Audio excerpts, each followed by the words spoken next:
और ध्यान रखना 1936 है, इस समय डॉक्टर अंबेडकर ठीक ठाक पावरफुल हो चुके थे, अच्छी खासी प्रसिद्धि उनको मिल चुकी थी। महात्मा गांधी की सबसे बड़ी समस्याओं में से एक अंबेडकर भी थे। अंग्रेज तो थे ही थे, उनसे बड़ी समस्या ये है कि यार अंग्रेजों को भेजो ना, समाज क्यों बदल रहे हो। और अंबेडकर साफ साफ कह रहे थे कि अगर मुझे अपने हित और देश के हित में चुनना हो तो देश का हित नंबर 1 पे है, पर यदि मुझे दलितों के हित और देश के हित में चुनना हो तो मैं दलितों के हित को प्राथमिकता पे रखूंगा, क्योंकि अगर अंग्रेज चले गए ऐसे ही तो यहां के सवर्ण हमें छोड़ेंगे नहीं।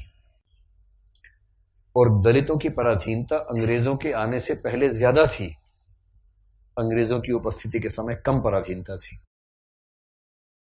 आपको गुस्सा तो आता होगा अंबेडकर पे कई बार, क्या ये कैसा आदमी था, है ना, लेकिन आप तर्क सुनेंगे तो दंग रह जाएंगे, तर्क अच्छे हैं।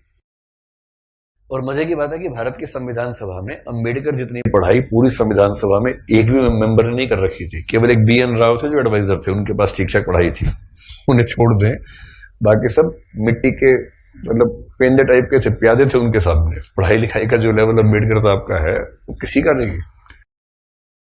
तो कुछ लोग मैंने देखा कि सवर्ण मानसिकता के कुछ लोग अम्बेडकर को देशद्रोही घोषित करना चाहते हैं इन्हीं कथनों से कि दलित प्रश्न और देश के प्रश्न में दलितों को प्राथमिकता दूंगा तो बुरा मान जाते हैं। और उन्हीं से आप पूछो कि अगर हिंदू का प्रश्न हो और देश का प्रश्न हो, किसी प्राथमिकता दोगे तो हिंदू, हिंदुस्तान है, मजाक समझते हैं तो हिंदुस्तान है बोलते हैं, हिंदुस्तान है। मुसलमान तो आए हैं, जा भी सकते हैं, लेकिन हिंदुस्तान है। तो अंबेडकर उस समय पावरफुल हो चुके थे।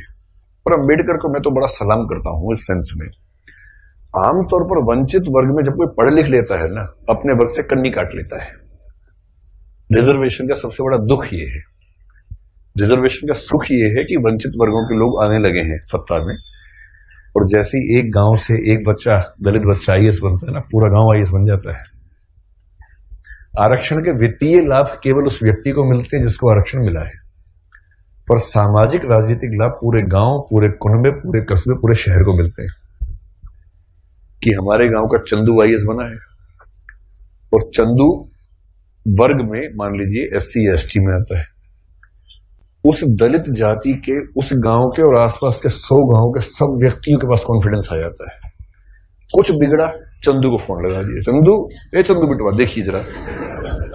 अब पुलिस वाले ने रोका, लाइसेंस करिए, रुको बात करवाते हैं, ऐसे करके कह रहे किसको फोन करो, चंदू को फोन करो। तो छोड़ दो कोई बात नहीं, आप जाओ, आप गाड़ी कैसे भी ले जाओ, सिर के ऊपर रख के ले जाओ, कोई बात नहीं, हम कुछ नहीं बोलेंगे।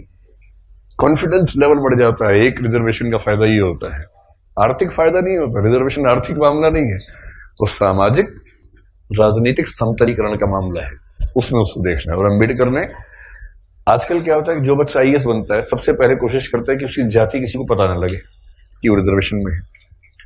और बहुत सारे लोग SC ST या OBC से रिजर्वेशन का लाभ लेकर अगर IAS बनते हैं तो कोशिश करते हैं कि शादी किसी सवर्ण समाज में हो, क्योंकि IAS खुद एक जाति है, उस जाति में शादी कहीं भी हो सकती है, वहां जाति प्रथा बीच में नहीं आती है। ऐसे IPS भी एक जाति है जो IAS से नीचे ही जाती है, लेकिन ठीक ठाक जाती है, वो भी अपने आप में ठीक ठाक जाती है। जैसे IAS पति IPS पत्नी, लोग कहेंगे हाँ ठीक है, IPS पति IAS पत्नी, तो लोग कहते हैं अच्छा चलो कोई बात नहीं ठीक है फिर इस तरह से मैनेज करते हैं, क्योंकि IPS नीची जाती है, IAS थोड़ी ऊंची जाती है, और IRS और बाकी सब तो बहुत ही नीची जाती हैं।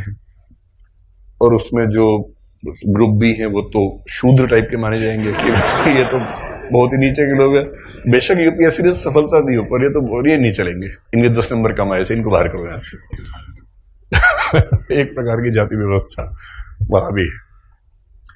तो दलित चेतना जो अंबेडकर की वजह से, अंबेडकर का सम्मान क्यों करना चाहिए कि वो इतना पढ़ने लिखने के बाद भी चाहते तो वो भी एक शानदार जिंदगी जी सकते थे, उनको मिल ही रही थी भाई। वो PCS ऑफिसर थे बड़ौदा में, मजाक छोड़ना है, नागपुर में शायद। और जब नागपुर में वो सिविल सेवक बनकर आए, फेलोशिप वहीं से मिली थी पढ़ने के लिए, जब वापस लौटे तो उनको PCS अधिकारी बनाया गया।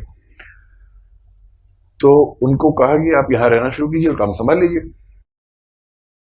अब ये अंबेडकर के सामने सबसे बड़ी समस्या, अगर आप उनकी कभी आत्मकथा पढ़े, मैं कैसे बना, हिंदी अनुवाद उसका ये है उसमें एक प्रसंग है कि नागपुर में रहना है उनको, क्योंकि वो ऑफिसर हैं, उनको अपने रहने के लिए कमरा चाहिए या घर चाहिए। ढूंढ रहे हैं पूरे शहर में, कमरा ही नहीं मिल रहा। लोग पहले पूछते हैं जाति कौन सी है, वो बताते हैं कि महार जाति का हूं, तो भी कमरा नहीं है हमारे पास। हम किसी दलित को कमरा देंगे ही नहीं अपना। ये 1920-30 के दौरान नागपुर शहर की बात है। फिर वो कह रहे कि कई कमरे खारिज होते गए। एक और घर में गए, एक कोई दूसरा ऑफिसर था, वो दिखा रहा था, दोस्त के रूप में हेल्प कर रहा था।